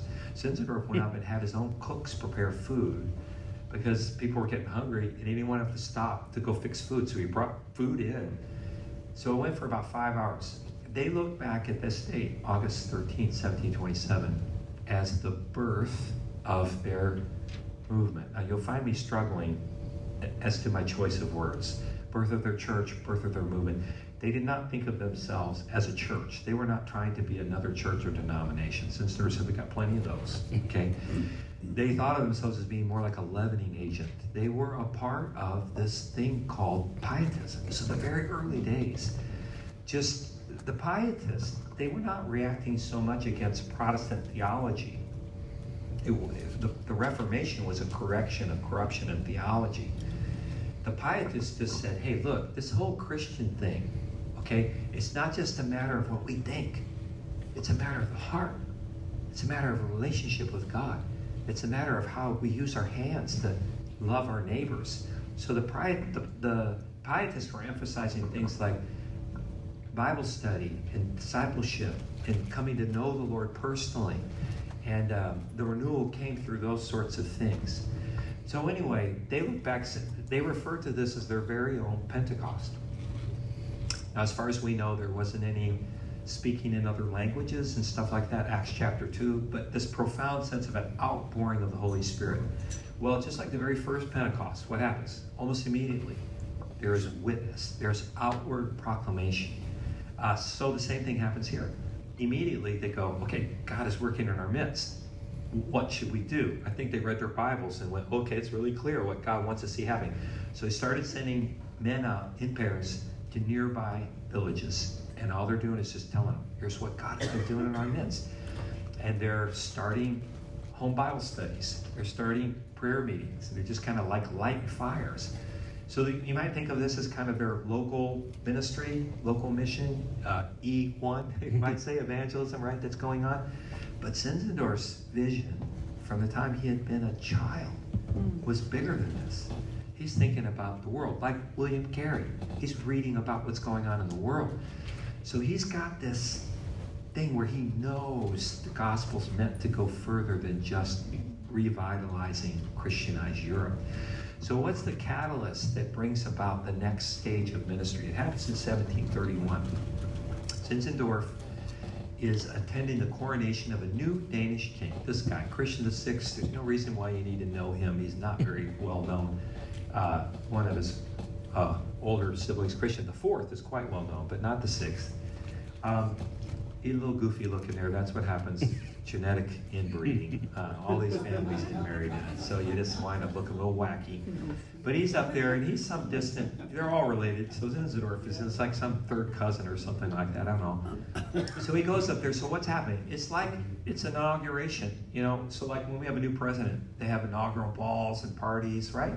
Same thing's going on. So it's drinking, it's gambling, it's dancing, all those kinds. Zinzendorf could care less about that stuff. But since it's the Kingdom of Denmark and it's a celebration, they brought people from their colonial possessions, right? So at the festivities, Greenland was one of their territories of Denmark at that point in time. So they brought some Inuits. These are like the native tribes of Greenland, related to Inuits like in Alaska, all the way across there. So they've got those guys. So Zinzendorf, he's not like partying with the wealthy dudes. He's hanging out with the Inuit tribesmen. He's going, tell me about where you live and your culture. And this is what he's fascinated by. And he's probing them. He's talking about, so do they have Christians? Where you're from? Do you know anything about Jesus? He's like doing evangelism, So what happens is there's a guy who's a black man who is like the valet or the attendant of one of these Danish officials. This guy's originally has been a slave. He's originally from the island of St. Thomas, so in the Caribbean. So this was a possession. It was part of what was called the Danish West Indies. So he's become a Christian, and he's working for this Danish official. He's a serious believer himself. His name is Anthony Ulrich. And he sees Zinzendorf hanging out with the Inuits, talking about Christianity. And this is what I can hardly fathom. The former slave approaches this wealthy Christian count and basically says, if you're serious about your faith, I've got an idea for you. The people where I come from, they're all slaves on sugar plantations. I think they would be open to the gospel as I was, but you know what? They got no chance. Their overlords are supposedly Christians, but I'm not really sure they are. They're sure not interested in sharing the gospel with them. If you could somehow go to the slaves in St. Thomas, I think they would respond. Well, this captures the imagination of Zinzendorf. That's in June 1731. He's got some other travel he's got to do, but he's back to Herrnhut in July. And the first thing he does is he calls a meeting, and he talks about Anton. And he tells his story. What happens? That night, two of the young adult men have dreams or visions, or if you're not particularly charismatic, strong impressions from the Lord. Honestly, I don't know what it was, and I don't care. I just know that when they woke up, they thought God had spoken to them, and they thought God was calling them to go to St. Thomas. So here's the deal. The next morning, they happen to be working together. And as they're working, they talk, and they discover they've had like identical dreams. So the first thing they did was they prayed. And here's essentially what they prayed. They wanted to know if this is really the Holy Spirit or it's just them. I'm sure Zinzendorf must have been a powerful speaker. He's a very charismatic person. And wisely, I think they were going, we need to know, Lord, is this just us responding to an impassionate speech, or is this you? Give us a sign. So here's what happened. Within 30 minutes, they're walking in front of Zinzendorf's manor house. I just showed it to you. It's been built by now. This is 1731. And as they walk by the front door, Zinzendorf steps out. And he's got a visiting pastor that's staying with him. And so they're close enough that they could hear each other. And these guys are walking by. Zinzendorf sees them, and he turns to the pastor. And Zinzendorf says to the pastor, "Sir, I believe that God is going to call from these young men, he's thinking just generally, from these young men, missionaries to St. Thomas. But you can believe that those two guys took that as the answer to the prayer they had just prayed. And so that evening, they wrote a letter out to the leaders of the congregation, offering themselves to be sent out as the first two missionaries. And guess what? We still got the letter. There it is. Cool. That's the handwritten letter. Well, nothing happened quickly. This is 1731. Let's put it in the context of the lesson. This is 60 years before William Carey sailed to India, 60 years before the Baptist mission, 60 years before the modern Protestant missionary movement. Okay, so we're really early. So, like, nobody had done this stuff. They didn't know what it was going to take and what was going to be involved. Get to St. Thomas. I mean, they knew you could get there because traders had, right? But how to do mission work and all that, they had no idea. So this stuff just it cracks me up, because if you read about this stuff, and we know what happened because we have records of this stuff. So here's what happens. A year later, it took them about a year. They met, they prayed, they strategized, but a year later, August 1732, they sent out their first two missionaries. So here's how it works, guys. Zinzendorf, they pray them out, all this kind of stuff. We do that sort of stuff today. Zinzendorf puts them in his own coach, takes them out to basically the county line. They get out. Zinzendorf prays for him again, puts his hand on the prays for him, opens up his wallet, gets us the money, hands it to the guys and says, hey, text me when you get there. So they're sent off. Like, they're just like at the county line of like this village in Germany. I mean, just to even get to the Atlantic coastline, you know, is a big deal. They don't have much money. They got whatever he gave them. That's it, you know. So it's a miracle that they find their way all the way to Amsterdam eventually. And they got to just make it happen as they go. They're just praying, you know, if they find some wealthy people along the way that are excited and want to fund it. So those two guys actually make it to St. Thomas, which is just, that is a miracle in itself. The loss of life crossing the Atlantic was ridiculous. And if you didn't die at sea, you came out the other end as an indentured servant, because the ship's captains were totally unscrupulous. So you basically, you come off the boat with this massive debt that you had to pay back, you know, or you get thrown in jail. So anyway, that's another story. They make it there. It's challenging. Give you a sense of that. 2 years later, 1734, the next party of reinforcements arrive. 18 new missionaries, Moravian missionaries, arrive in the Caribbean. Of that 18, in 6 months, 13 were dead. So, like, we do short-term missions. Some of you have been on short. Think about this one. Yeah, hey, okay, we're looking for 18 people to go to the Caribbean. We're going to share Jesus. Oh, by the way, we're not going to buy 18 round-trip tickets. You know, we're just going to buy 5 of those because we need one-ways for 13 of you. What? Yeah, you're not coming back. You'll be dead. So this is literally what happened. But they persisted even with heavy costs. So 1732 sent out their first 2 missionaries. Next 20 years, the Moravians sent out more missionaries than all Protestants combined sent out in the prior 200 years. And here's some of the places they went in the first 20 years. Now, I want you to take a hard look at this list. Some of these places, even today, would be considered difficult mission fields. All of them were in that day, right? Look at this. And let me just kind of give you the scope of this. In the first 20 years, the Moravians sent missionaries to the north of the Arctic Circle. Hey, a couple years ago, I was in Scandinavia. I was way up north in Norway. Like where if it's the right time of year, you see the northern lights. I didn't see them on the right time of year. We were still hundreds and hundreds and hundreds of miles from the Arctic Circle. They sent it to the south, as far as you could go, the tip of South Africa. To the east, all the way to China.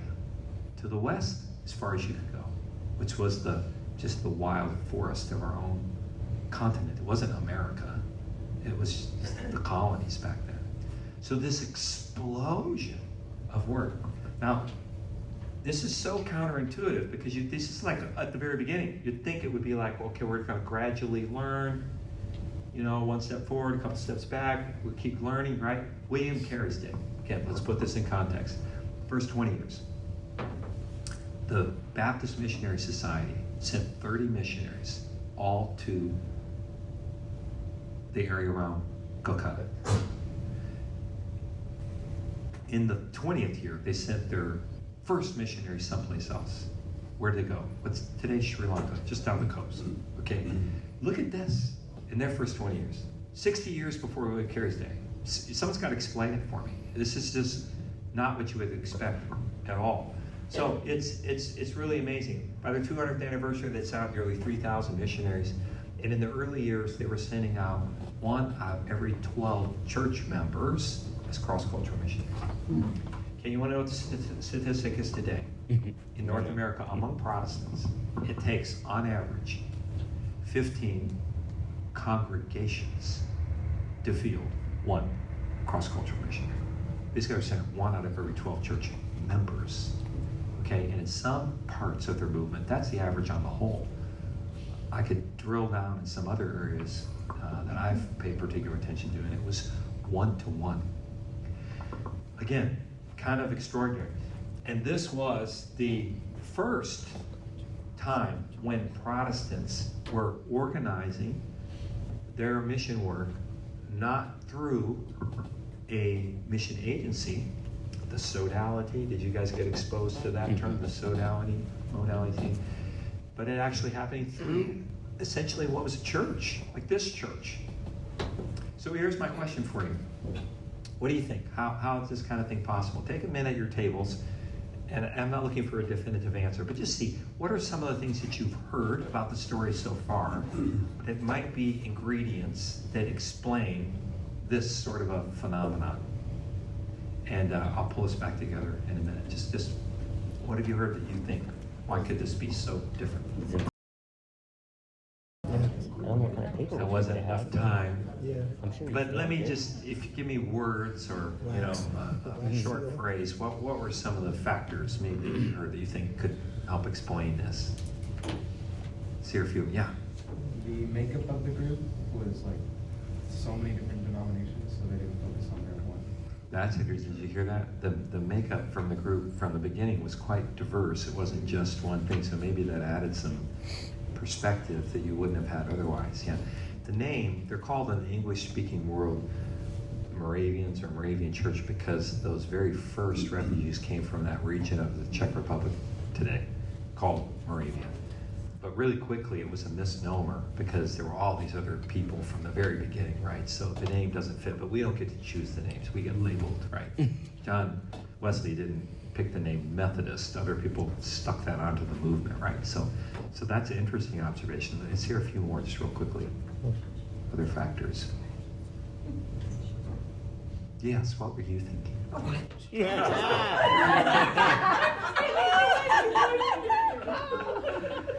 hear. It just kind of dawned on me where the one had bureaucracy, and bureaucracy slows things down. When you have, you know, someone with a vision and God behind that vision, you know, you can go anywhere. Okay, so maybe a lack of bureaucracy, okay? And freer to respond. Yes, sir. Sounds like it was the Spirit of God. Yeah, Holy Spirit. I mean, because you're talking about they had that Pentecost. Yeah, their own little 13th. experience. So yeah, definitely a part of it. I think from a practical standpoint, these days people are stuck in a rat race and they have a mortgage to pay, they have bills to pay, so they feel like they cannot step out and do that kind of stuff. And back then they could live off the land and they wouldn't have those obligations. Yeah, I push back a little on that one. Simply to say, my guess is life was way, way, way harder. Yeah, I'm not saying it's harder now. I'm saying, but now Well, there's the burden of obligation. So I know from studying these guys, their workday routinely 14 hours a day. Mhm. So it was pre-industrial revolution. You had to grow all your food. You had to make all your own stuff. I mean, life was hard and it was very, very demanding. You were hungry, you were waiting for it to grow. Like, Yeah, hurry yeah, up, I'm yeah. hungry. So I'm not sure. You know, I don't want right. to totally discount, but I think life is more the same throughout every. Things change, right? Let's say technology is different. I think it's more the same than it is different. It's easy for us to go, yeah, now, but way back then, it's oftentimes kind of maybe more romanticized. People say, oh, it's really, really bad now. Yeah, you know, the Black Plague was pretty bad too. Like 1/3 of Europe dead. Kind of makes COVID seem not so bad, right? So, Dave, did you have? Yeah, I was just thinking, like, the leader himself, Zinzendorf, like, he left the king's court to come here. Like, he was an example of, I'm going to lead with my heart and not with my wallet.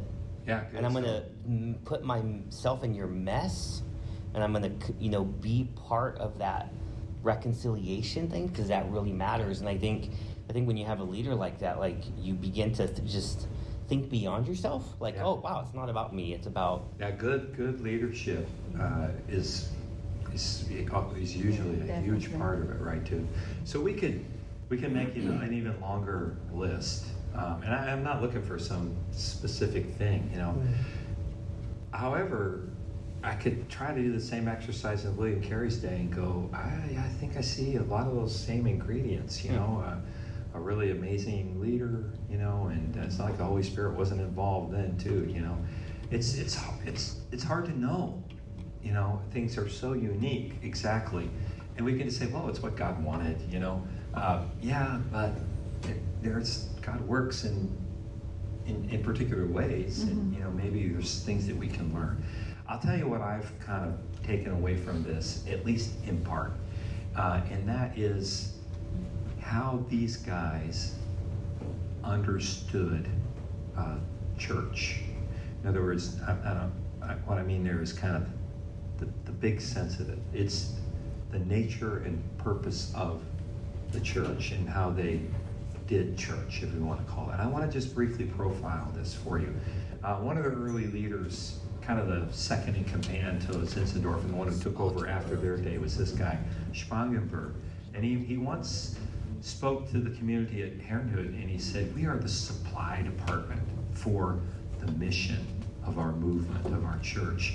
And I want to just kind of try to do a really quick sketch of what life looked like. Now, let me just really quickly say, they did church sort of structurally different depending on the possibilities. In Europe, there were lots of things that weren't possibilities because stuff was mandated by law. If they could, they loved to get off and form like a town, a community. Like Herrnhut's an example of that, where people lived together, they worked together, and you couldn't live there unless you were a Moravian. And the idea was they could more structure life the way they believed it should be lived so as to bring God maximum glory. But you couldn't always do that. It was illegal in some places. So other places, they'd have a church like the way we would think of it, a church just kind of like other ones. So they would do it differently. They were very pragmatic. But I'm going to kind of profile what life was like in these communities. So it's at the same time, church, town, that's all that stuff. It's all the same. It's all kind of wrapped together. So I'll give you a sense of what this was like. Anybody who knows anything about the Moravians would tell you they love to worship. They were called by other people God's happy people because they just love to celebrate. So if you're in these kind of communities, you worship together at least 3 times a day. Everybody would gather to worship. But it was not like a monastery or something where you had some benefactor that was funding everything so you could just sit around and pray and chant and pray for people's souls, that kind of thing.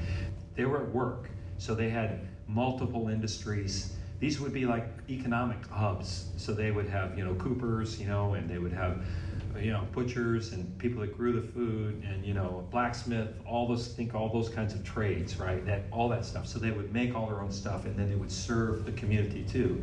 So they were working long and hard, but they still would have these brief, they wouldn't be real long, but they would have at least 3 times when they got together. And then all throughout the day, there would be smaller things. It was basically like whenever people got together, probably they were going to worship together. It was just so much a part of who they are. They loved to sing. They loved to write music. Zinzendorf wrote more than 2,000 hymns during his day himself. Now, they weren't very good, but he wrote lots of them. And he would if I had time, I'll tell you this one thing. I can't go off track too much. There's too many fun little rabbit holes to go down. But he would get in the zone. They would have a service called the Singstunde, which means singing hour. So it was a church service, but the hymns would be the message. And so, but they didn't just sing hymns. So the reason was the hymns that they wrote, like Zinzendorf would write hymns that would have like more than 130 stanzas. Oh, wow. You know, so, but they memorized all their hymns. So Zinzendorf said the hymn books are for the visitors. Like, how can you really be getting into worship if in the next moment you're having to go, what am I saying next, you know? So they memorized them all. So this gave them possibilities that other churches wouldn't have. So here's what happened. The guy get up to lead the service, said Zinzendorf. They got the poor organist over here, gonna accompany.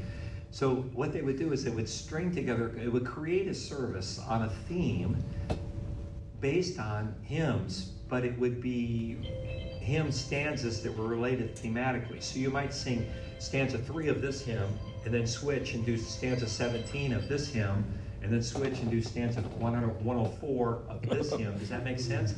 And the organist is kind of keep up with what's going on. So Zinzendorf would do this stuff, and then Zinzendorf would take it another level. When he would get in the moment, he would extemporaneously, in his head, create a hymn. So he would sing a verse. Nobody's heard it, so they don't have this one memorized. While he's singing it, they're listening. They sing it back to him. And while they're singing it back, he's doing stanza 2 and doing that. And they knew when he got done, he would not know what he did. And so there would be guys in the back of the room with pens, and someone would go, look at his eyes, he's about to go into it. And when that would happen, they would copy it down because he's not going to remember it. And when the thing's done, they go dry the ink and, okay, there's hymn number 2001. So this is what it was like. So anyway, they love to do this stuff.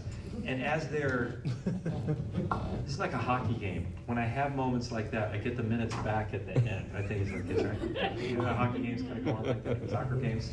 Soccer really is. Football, sorry. So, where am I going? As their mission work got going, missionaries would come back from the field, and sometimes they would bring converts with them, and they would join in these worship services, and they would, enrich them. So we have this record of this visitor to one of their worship services. So this is really good. It's not a Moravian writing this, it's an outsider. So he's got no reason to spin it. And he writes that he went to one of these worship services and he heard a single hymn sung in 22 different languages. Now, think about this. You might today find a church in London or Singapore or LA, something like that, where this could happen.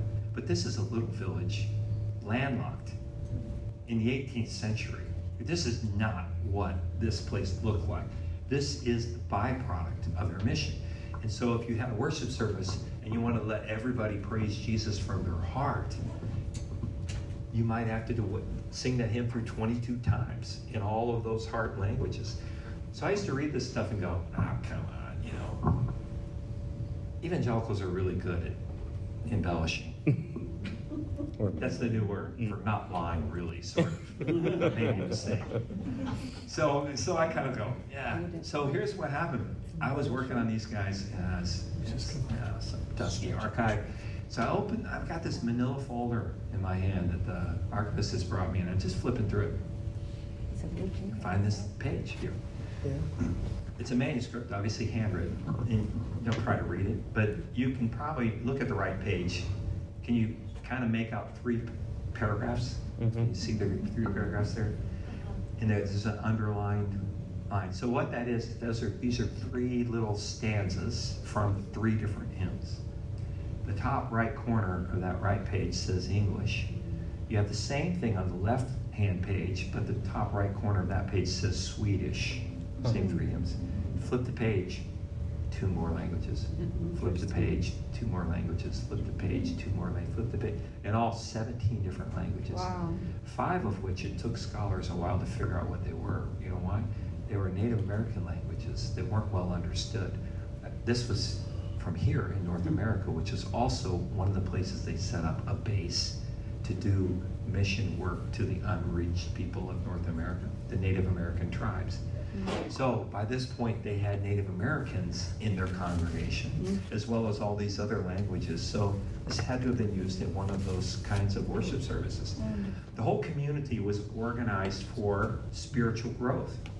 So they had an elaborate system of small groups. Everybody was not just in a small group, they were in multiple small groups. So how many of you are in some kind of like a small group or Bible study? Let me see a show of hands. A lot of you guys are. It's fairly common today. Hasn't always been. 1970s is when small group ministry started off here in the States. Before 1970, you didn't have it here either.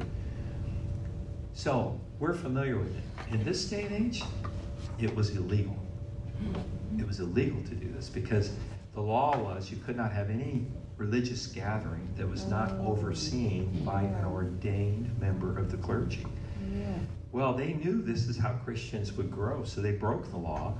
And this gave women an enormous opportunity to grow in what we might say are pastoral skills and leadership, because it was in these groups where you really got into people's business. I mean, this is where you were really checking in and calling each other to account. And Zinzendorf would sit across the table and say, you know, I'm going to tell you everything in your life that doesn't look like Jesus, and when I'm done, I want you to tell me everything in my life that doesn't look like Jesus. This is what. So they weren't about to have men and women together, and they weren't about to make men leaders of women's groups, of course not, right?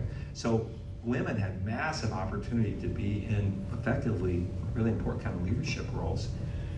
That was also illegal. So they were nurturing spiritual growth. Zinzendorf was a pioneer in what today we would call the use of daily devotional literature. If you ever, maybe at Christmas, someone gives you a gift and it's a little book, a devotional book, and it's got a scripture and then maybe a little thought devotional. Those are kind of common. So what Zinzendorf started doing, it came to be called in English, the daily text, is in the evening service, he would give the congregation a verse of scripture to the next day reflect on. So we could do that at our church if we wanted to. The difference was these guys lived together. They worked together. So the next day, and they believed whatever that verse was God's word for that next day. Like their experience. And so the next day, that's what you talked about. Everybody memorized it, but it was like communal meditation. If there were sermons preached, they'd probably be preached on that verse, you know. So it's like the whole community is kind of chewing on this and asking questions, you know, what's God mean for your life? What do you think he means for our church through this? So it's just simple, but getting the people feeding on the word. What's interesting then is they kind of did it in this manual fashion for the first few years. They tried lots of things, and if they didn't prove to be helpful, they just stopped. But if it was helpful, they would stick with it, and this evidently was helpful. So after a few years, they decided to choose the verses in advance for the whole year, and then they published it. So I'm holding here a copy of the very first printed edition of the daily text, and you could probably, maybe you'll see the year on there, 1731. Interesting. Now the interesting thing is the Moravians have continued to publish the daily text every year since then. Here's a more recent copy. It's exactly the same thing. I mean, for all intents and purposes. The only real difference is now it's translated in more than 50 different languages, has a circulation in the millions. And in Western Europe, we lived and worked in ministry in Western Europe for a season when we were launching some new ministry there. And at that time, I learned that outside of the Bible itself, today in Western Europe, the most widely used religious literature are the Moravian daily texts. Wow. All started by a pastor who wanted his flock every day together feeding on the word. Prayer was a really important part of the ministry of the church. What David was referring to, and thank you, David, for sending that out, is where I'm doing a deep dive on this one. It'd be really fun if we had time, guys. You want to stick around for a couple days? We could take all of these and go much more in depth. But I don't think we want to do that. You have 5 minutes. Oh gosh, okay, 5 minutes. Talk really fast, John. So they had something they called the hourly intercession. And this was just 2 weeks after they got going at that experience, kind of that, where God really met them. And a group of men and women got together and said, God's clearly doing something here. We should be praying. And so they organized themselves so that at least one man and woman would be praying for each hour of the day, like an around-the-clock prayer vigil. And this one just happened to go unbroken for more than 100 years. Wow. So if you're looking for explanations of how could something so amazing come out, that might be one you would want to pay attention to. What about their sense of work and its connection to ministry? They all agreed that they would live very simply for the sake of the gospel. So if you were a part of one of these communities in the 18th century, this was about as good as life could get, because you had everything you needed. You had food, you had shelter, you had relationships, you had health care, they had their own doctors and nurses. You had everything you needed. But they agreed collectively they would live a simple life, and they would take everything else that they produced and they would use that for ministry. So they kind of took the concept of the tithe. Like today we might say, oh God, everything I have is yours. I want to honor you and say thanks. So I'm going to give 15% of everything you provide. I'm going to dedicate that back to you and kingdom work. Well, they thought the same way, but they just flipped the percentages. And they said, everything we have is yours. We want to honor you. So we're just going to keep what we need to live. And you don't think that makes a difference in what you're able to do as a church? Oh my gosh. They put it into an account called, I'll just translate it, Jesus' bank account. The treasury of the Lamb is what they called it. And that's what they did with their funds. And they sent their missionaries out, not just with the theological education they needed, but they trained them with skills, professions and crafts. And they chose professions, they apprenticed them in ones that would be most useful for the sake of the kingdom. How about that one? Where your part of your education is not just what degree should I get that can get me the job to make the most money, but let's start with what degree should I get to train me to be most useful to the Lord's service. That's how they were thinking. I'll give you an example of that. They sent out 2 guys that were cobblers to Suriname, okay, northern part of South America, to reach the Indian tribes there. They happened to be tailors. They were sent out in 1765. They started a little tailoring business. One of them was named Christoph Kirsten. They incorporated it in 1768. Here's the company, C. Kirsten and Company. 2 little tailors. So they had their shop. And in that shop, as they had new believers, they could employ them. And as they worked, this is why they chose cobbling versus a stonemason who's off on a job site working someplace by himself. But they're in a shop, so they can be discipling these guys as they apprentice them. People are coming in and out, customers. They can be sharing their faith with the public. They can use their building not only as a church, but a place to train missionaries to send them out to the native tribes. This is how they thought of it, how they did it. Now, it didn't always work. Some of their first missionaries sent to Greenland, they sent some carpenters out. A few months later, they get a letter back that says, one little problem, there's no wood here. Apprentice some guys in making snow cones. That will work. You know. So, but as best they could, they did this kind of stuff. Here's what's interesting. C. Kirsten and Company still exists today. It's not a tailor shop anymore. Now it's a conglomerate of multiple industries. It's one of the oldest trading companies in America that's still existing. It's still funding the ministry of the church. Talk about business as mission. It's not a new idea. They didn't make it up either. I think Paul was doing it. So here, let me connect it to our story, and then we'll try to land the plane. Remember I told you how John Wesley and others were involved in the revival in England. The Moravians were the ones that God used to bring John Wesley to faith. And he patterned much of his early ministry after he's famous for what's called the Methodist class system. Where did he get this from? He'd take people off the street, he discipled them through small group ministry, basically. Where did he get it? He went to Herrenhut, saw what they were doing, took the idea and implemented it there. That flowed into that revival that woke up England. What about William Carey himself? Carey knew all about the Moravians. And when he was doing all his research to write his little booklet, he read all about the Moravians. If you read his inquiry, it's filled with examples of the Moravians. He says, you say we could never learn these tribal languages, they're too difficult. Well, it hasn't stopped the Moravians, So he's constantly appealing to their example. And I think it's interesting that when Carey got to India and baptized his first Hindu convert, that Hindu first heard the gospel from a Moravian missionary who got to India 15 years before William Carey did. So, and this flowed into the great century. So, where did this inspiration come from? Part of it from the life of the church, the way they did church. Another part of it, and I'm going to end with this, is what motivated them at the heart level. They've told us what motivated them at the heart level, because Zinzendorf commissioned a Moravian artist to do a painting that would capture their mission's vision. There are several copies of it that have survived, and the most famous one, I'll show you a picture. It's in a little bitty village in the Netherlands called Zeist, and I'll show you a picture of me standing in front of it so you can see the scale of it. It's almost life-size figures. Now here's a picture we can see to see what's going on in the painting. Christ is in the top center there in white. It's the risen Christ. He's got nail prints in his hands and his feet. Two angels to his right and left, kind of above him, then surrounded by people from a lot of different ethnicities, right? You can tell by their color and what they're wearing. This is inspired by several biblical themes and passages that were very meaningful to the Moravians.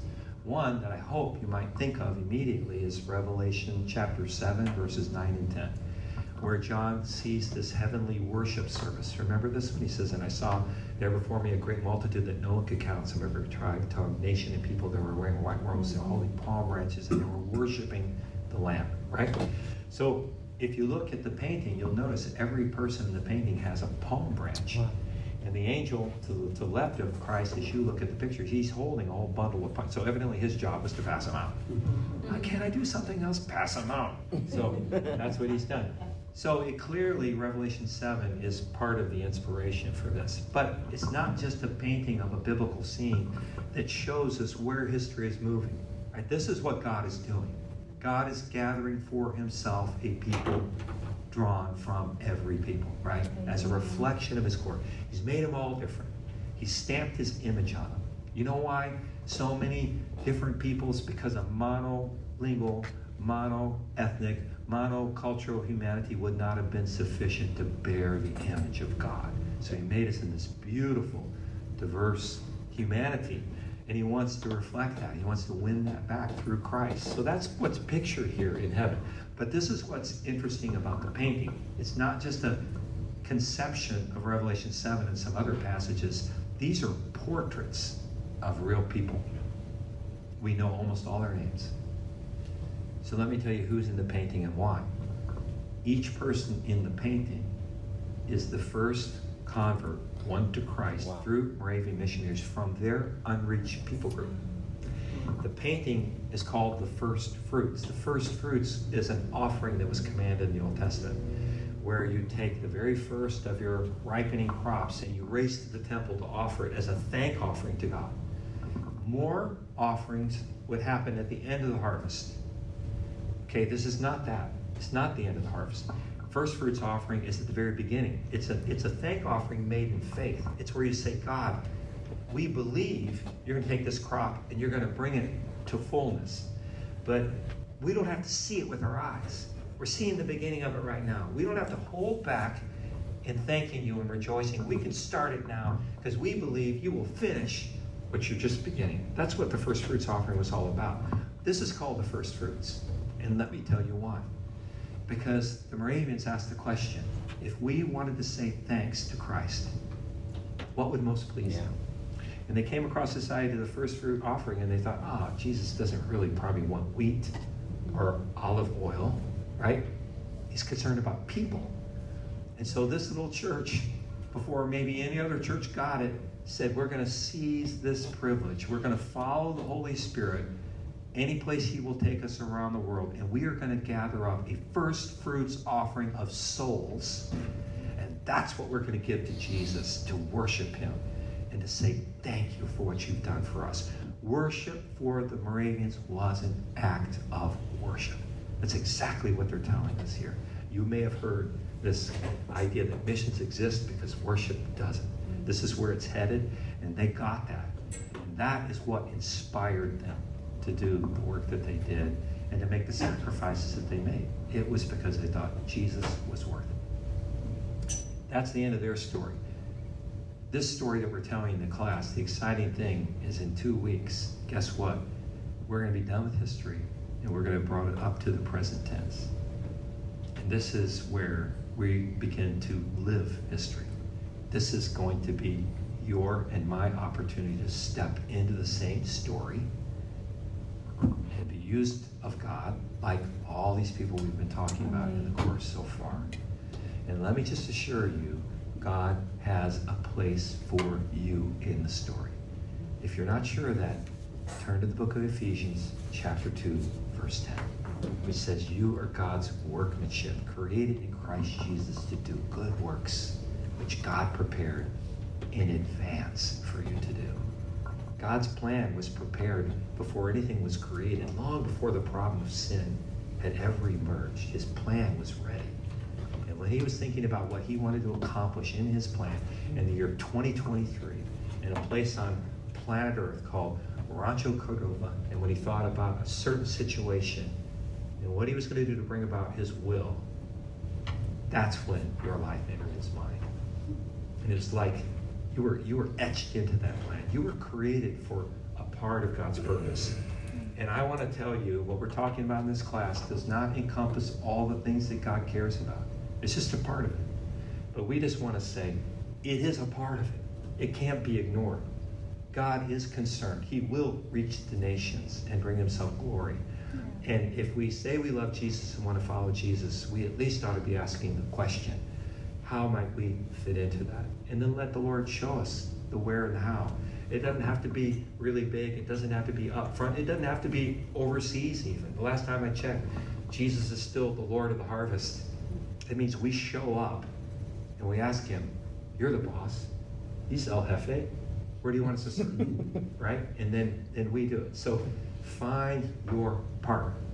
That's what we're hoping you will discover as you go through this class. This class is not meant to just load you up with information. You can say, oh, I know more about history. Who cares? That's not what it's about. We want to see the church awaken to this great purpose of God, and God's people discover what they've been made for and step into that. And that's going to be the thing that delights Jesus. And guess what? Also brings you great fulfillment. Because this is what you were made for. All the other stuff people are chasing, it's not what it's about. It's not going to lead anywhere. You were made for eternity. You were made for a part of this plan that's been custom built for you. It's got your name on it. So let me pray for you, and we will wrap up. And I apologize for taking us over. Lord, thank you for giving us this time together and for the patience of these folks sticking with this. I want to just pray you would just massively bless each person in this room. Lord, I pray that you would, if it's not already clear, that you would begin to show us what this stuff has to do with our lives. And Lord, when you make that clear, then give us the courage and the faith to step out in obedience. Thank you for this community, for David's leadership. I pray that we would spur each other on, encourage each other, kind of take this walk together. And I'm excited, Lord, to one day in the future to see the fruit that you bring out of this group of people as we follow you in obedience. And all God's people said, Amen. Amen. Hey, thanks so much, you guys, for your attention. Lord bless you.